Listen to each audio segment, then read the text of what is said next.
चलिए, खबरों का खेल, खबरें बिगाड़ती है शेरों की चाल, खबरें ही करती है आपको माला माल। तो ऐसे ही कुछ खबरें ज़बरदस्त तरीके से हम लेकर के आए हैं, जो कि खबरों के चलते जहां पर एक्शन देखने को मिल रहा है। कि करके जरा स्क्रीन पर लेकर के आइए। शुरुआत करेंगे कोल इंडिया के साथ।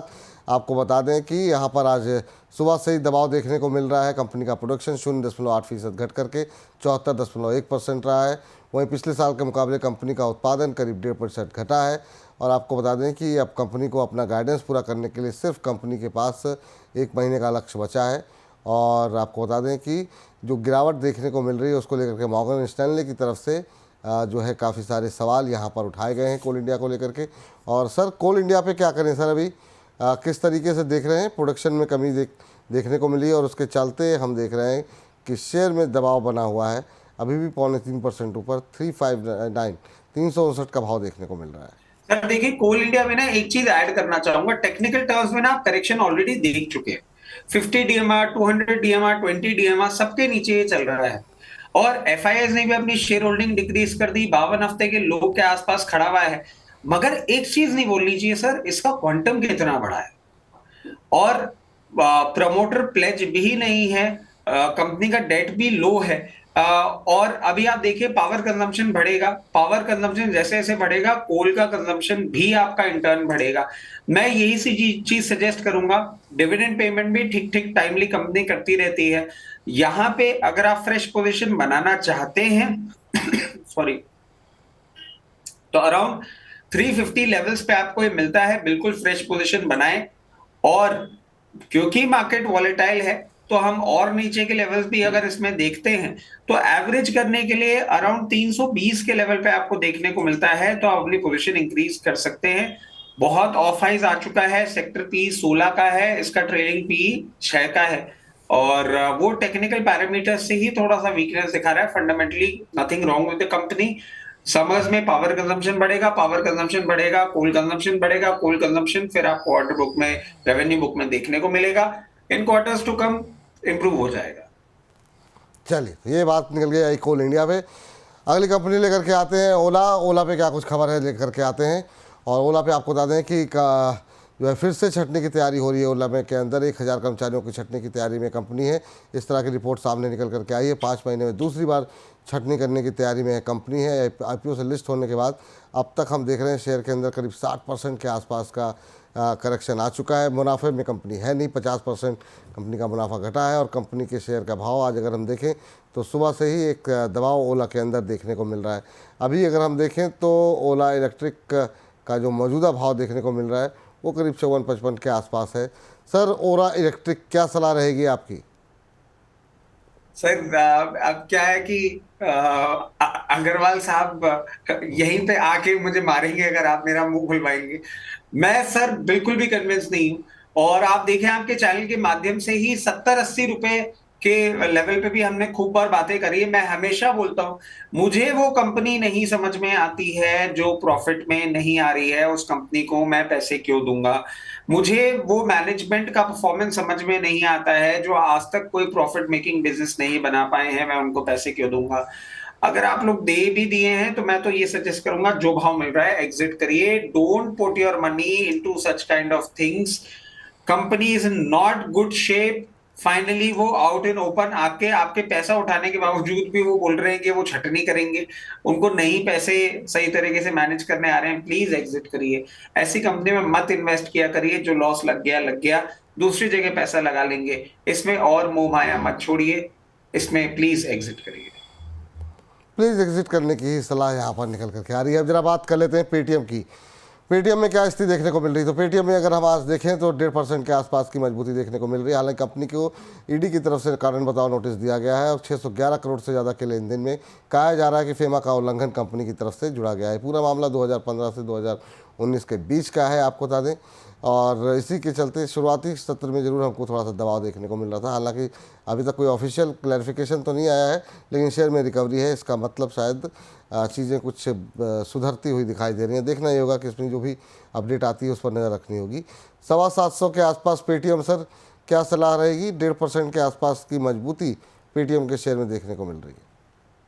सर कंपनी का शेयर प्राइस जरूर मजबूती दिखा रहा होगा, but profit to loss making company है। सर आप क्यों ऐसी कंपनी में पैसा डालना चाहेंगे? मुझे एक बात बताइए। मेरे को नहीं समझ में आता। क्या आप इसको मोनोपोलिस्टिक बिजनेस बोलेंगे? नहीं। क्या और लोग भी इस बिजनेस पे हैं? हाँ हैं। तो फिर एक लॉस मेकिंग ऐसी कंपनी में हम क्यों पैसा डालना चाहेंगे जिसमें और लोग ऑलरेडी आ रहे हैं और कंपटीशन और बढ़ रहा है? रेवेन्यू फिगर्स को इतने ज्यादा एक्साइटिंग नहीं लग रहे हैं। मेरे हिसाब से प्लीज ऐसी कंपनियों से दूरी बनाए रखें। जी, चलिए अगली कंपनी जरा लेकर के आते हैं अब स्क्रीन पर, और वहाँ पर देखते हैं क्या कुछ रुझान है, क्या कुछ भाव कह रहे हैं और आने वाले टाइम में कैसे भाव देखने को मिल सकते हैं। ऑटो स्टॉक्स में एम की बिक्री के आंकड़े हैं अच्छे रहे हैं, बिक्री करीब 15% के आसपास बढ़ी है।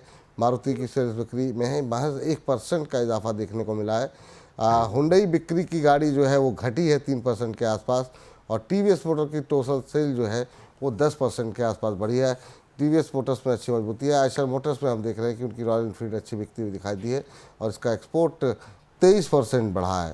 टाटा मोटर्स की कुल सेल जो है वो 8.2% घटी है, और वहीं एस्कॉर्ट्स मोटर की ट्रैक्टर सेल जो है वो 18% बढ़ी है। तो ये तमाम आंकड़े नंबर्स जो है यहाँ पर दिखाई दे रहे हैं। सर, आपकी सलाह क्या होगी इस समय ऑटो को लेकर के? ऑटो शेयरों में कोई पसंदीदा शेयर है आपका? सर देखिए, ऑटो में वैसे थोड़ी सी प्रॉब्लम है। सीएम ने नेक्स्ट फाइनेंशियल ईयर के लिए 1 से 1.5% की ग्रोथ की ही बात करी है, मगर उसमें सिल्वर लाइनिंग भी है सर। सिल्वर लाइनिंग ये है कि जो आपने मारुति के सेल फिगर्स की बात करी, तो सर देखिए मारुति का क्वांटम कितना बड़ा है, और लॉन्ग टर्म इन्वेस्टमेंट अगर आप करते हैं तो लॉन्ग टर्म इन्वेस्टमेंट के लिए करेक्शंस पे मारुति अट्रैक्टिव बन जाता है। सीएम की उसी रिपोर्ट को अगर हम रेफर करें तो एसयूवी सेगमेंट में करीबन 8% ग्रोथ, मतलब पैसेंजर व्हीकल सेगमेंट में तो करीबन 1 से 1.5% की ग्रोथ की बात है, मगर एसयूवी सेगमेंट में 8% की ग्रोथ की बात हो रही है कमिंग फाइनेंशियल ईयर में। और 8% की ग्रोथ का सीधा सीधा आप डायरेक्शनल मूव देखें तो आज भी महिंद्रा एंड महिंद्रा का एसयूवी लाइनअप सबसे ज्यादा एक्साइटिंग है और लोग सबसे ज्यादा पसंद करते हैं उसको, followed by Tata Motors. Tata Motors का जेएलआर सेगमेंट भी थोड़ा सा प्रॉब्लम कर रहा है, और जो पैसेंजर व्हीकल है वो भी प्रॉब्लम कर रहा है, ईवी सेल्स भी थोड़ी प्रॉब्लम कर रहा है, बट उस हिसाब से टाटा मोटर्स करेक्ट भी कर गया है। तो Maruti for long term, Mahindra and Mahindra again long term, but हाँ इस फाइनेंशियल ईयर में भी आपको अच्छा परफॉर्मेंस देख सकते हैं। Tata Motors the way it has corrected 590 रुपए के आसपास आता है, it becomes attractive bet. TVS Motor अच्छी ग्रोथ की एक्सपेक्टेशंस है, प्रोडक्ट लाइनअप एक्साइटिंग है, हर फॉल पे खरीदने लायक बन जाएगा। हीरो मोटोकॉर्प में आपने देखा होगा सर, सेल फिगर्स खराब आए हैं, मगर ये ना भूलें कि सीएम की वो रिपोर्ट ये भी कह रही है कि टू व्हीलर सेल्स जो है वो आने वाले फाइनेंशियल ईयर में आपको इंप्रूव होती हुई दिख सकती है। और टू व्हीलर में अगर आप देखें प्रॉक्सी प्ले में हीरो मोटोकॉर्प, मतलब अगर टू व्हीलर सेल्स बढ़ेगी तो हीरो मोटोकॉर्प को तो बढ़ना ही होगा। हीरो मोटोकॉर्प भी एक अच्छी बेट बन जाती है। तो सर ये कुछ एक सिलेक्टिव स्टॉक्स हैं जो आपको डेफिनेटली परफॉर्म करते हुए दिखा सकते हैं। इसके साथ साथ हुंडई की हम बात करें, सब प्रोडक्ट लाइनअप मेरे को एक्साइटिंग नहीं लगता है, वैल्यूएशन टर्म्स में भी कोई बहुत ज्यादा कंफर्ट नहीं दे रहा है। हुंडई से दूरी बनाए रखें। बाकी जो आपको बताए हैं मध्यम से लंबी अवधि के लिए वैल्यू हंटिंग बिल्कुल करने लायक है। ठीक सर, चलिए तो ये बात निकल करके आती हुई अगली कंपनी पे जरा खबर देखते हैं वहाँ पर किस तरीके की खबरें निकल करके आई हैं। तो अगर हम स्क्रीन पर नजर डालें तो अभी फ़िलहाल के लिए बीएससी को लेकर के आपको बता दें कि गोल्डमैन सैक्स ने जो है कंपनी का टारगेट घटाया है। शेयर का टारगेट 5650 से घटाकर 4880 कर दिया है। शेयर पर न्यूट्रल रेटिंग रखा गया है। हाल फिलहाल में हमने तमाम बीएससी, सीडीएसएल में और भी ब्रोकरेज हाउसेस की रिपोर्ट्स हैं जिन्होंने टारगेट को अब घटाना शुरू कर दिया है। ये टारगेट हटाने से सर क्या कुछ असर पड़ता है, बताइए ज़रा। गोल्डमैन सैक्स की तरफ से शेयर का टारगेट घटाए गए। सर देखिए क्या होता है ना कि कुछ कुछ फंड्स होते हैं और वो फंड्स ऐसे व्यूज पे अपना ओपिनियन जरूर फॉर्म करते हैं। मतलब हम ये बिल्कुल नहीं बोल सकते कि गोल्डमैन सैक्स कोई चलता फिरता इंसान है, कुछ भी बोल के चला जाए और उससे फर्क नहीं पड़ता, क्योंकि सिर्फ ये टारगेट नहीं घटाते, ये अपने प्रोजेक्शंस भी घटाते हैं और ये पूरा क्लैरिटी देते हैं कि किस कारण से रेवेन्यू में डेंट देखने को मिलेगा और सारी चीजें होंगी।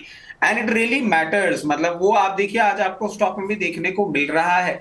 और अच्छा खासा हमारा जो हंसता खेलता बच्चा था बीएससी, अब वो जिस तरीके से ट्रेड कर रहा है मार्केट की चपेट में बिल्कुल आ गया है। अब इसमें एक ही चीज मैं आपको बोलूंगा, जैसे सीडीएसएल के लिए भी मैंने आपको कहा था लोअर लेवल्स पे वैल्यू हंटिंग देखिएगा, बीएससी के लिए भी यही चीज बोलेंगे सर, ऑफ हाइज अच्छा से करेक्ट किया है, बट वैल्यूएशन टर्म से मैं समझता हूँ अराउंड 3600 के आसपास आपको देखने को मिले, या अराउंड 3760, तो ही इसमें कोई पोजीशन की बात करें।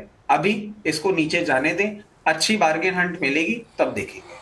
ठीक सर, रेलटेल लेकर के आते हैं स्क्रीन पर एक और रेलवे शेयर जिस पर कि हम जरा बात कर लेते हैं। यहाँ पर खबर क्या है इस पर भी जरा जायज़ा ले लेते हैं। रेलटेल पे पीएसयू कंपनी को 63 करोड़ के आसपास का ऑर्डर मिला है। एमपीएससी-डीसी ने करीब 37.18 करोड़ का ऑर्डर मिला है। कटक डेवलपमेंट अथॉरिटी से भी कंपनी को ऑर्डर मिलता हुआ दिखाई दिया है और इसको करीब 26.37 करोड़ रुपए का ये ऑर्डर मिला है। इसका आपको बता दें कि बिलबोर्ड सिस्टम प्रोवाइड करेगी कंपनी और नए ऑर्डर के चलते अगर देखें, हालांकि बहुत ज़्यादा रुझान देखने को नहीं मिल रहा है यहाँ पर रेलटेल में। आपकी टिप्पणी क्या होगी सर? रेलटेल में एक नए ऑर्डर की खबर है।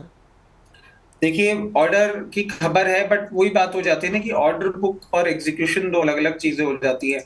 और हमने सर पिछले साल बहुत बहुत बाइंग कर ली in some of the PSUs, in some of the defence, just by looking at the order book. Please order book को देख के कोई ऐसी बाइंग ना करिए, क्योंकि ऑर्डर बुक सिर्फ एक वायदा होता है।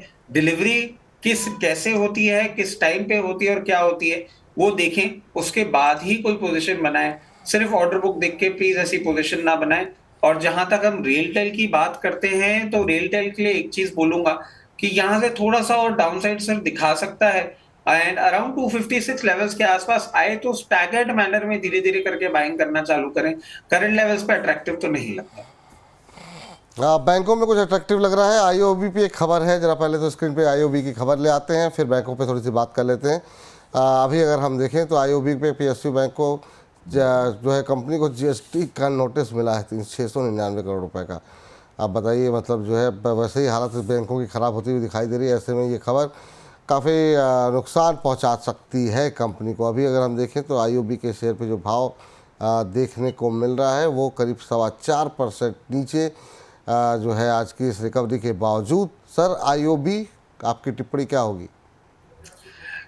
देखिए सर, एक चीज मैं बोलना चाहूंगा, और not that I am saying this against anybody, any government institution, but आप विपुल सर, आप भी ये चीज नोटिस करिएगा, it is becoming very common to receive such kind of notice. मतलब आप तो आईओबी की बात कर रहे हैं, कितनी बार हमारे पास ही नोटिस आ जैसे जैसे हम लोग के जो और बिजनेसेस हैं, कितनी बार जीएसटी का और इन सब का नोटिस आ जाता है, आप उसको जवाब दे दीजिए, it can be set aside. इससे बस प्रॉब्लम यही हो जाती है कि अगर आपके डॉक्यूमेंट सही भी हैं और आप इसको ट्रिब्यूनल में फाइलिंग करने भी जाते हैं, तो आपको अराउंड 10% या जो भी अमाउंट आपको ब्लॉक करना होता है। अगर बैंक की तरफ से कोई प्रॉब्लम नहीं है तो इस नोटिस को बहुत ज्यादा ओवररीड करने की कोई बात है नहीं। ऑलरेडी ऑफ हाइज बहुत ज्यादा करेक्ट कर गया है, बट हाँ, ये क्लैरिटी बहुत जरूरी है बैंक की तरफ से क्या कमेंट्री आती है। और बैंक की तरफ से अगर पॉजिटिव कमेंट्री आती है और आपको इस बैंक में इंटरेस्ट है, तो मैं समझता हूं कि लोअर लेवल्स पे जब भी ये बैंक आता है, अभी 41 चल रहा है, अराउंड 34-36 के लेवल पे आता है, तो धीरे धीरे करके पोजीशन बनाए। इस न्यूज के चलते कोई बहुत बड़ी प्रॉब्लम नहीं दिखती अगर बैंक कमेंट्री सही ढंग से दे देता है। ठीक, चलिए अब इसी के साथ करते हैं हमारे इस विशेष सेगमेंट को समाप्त।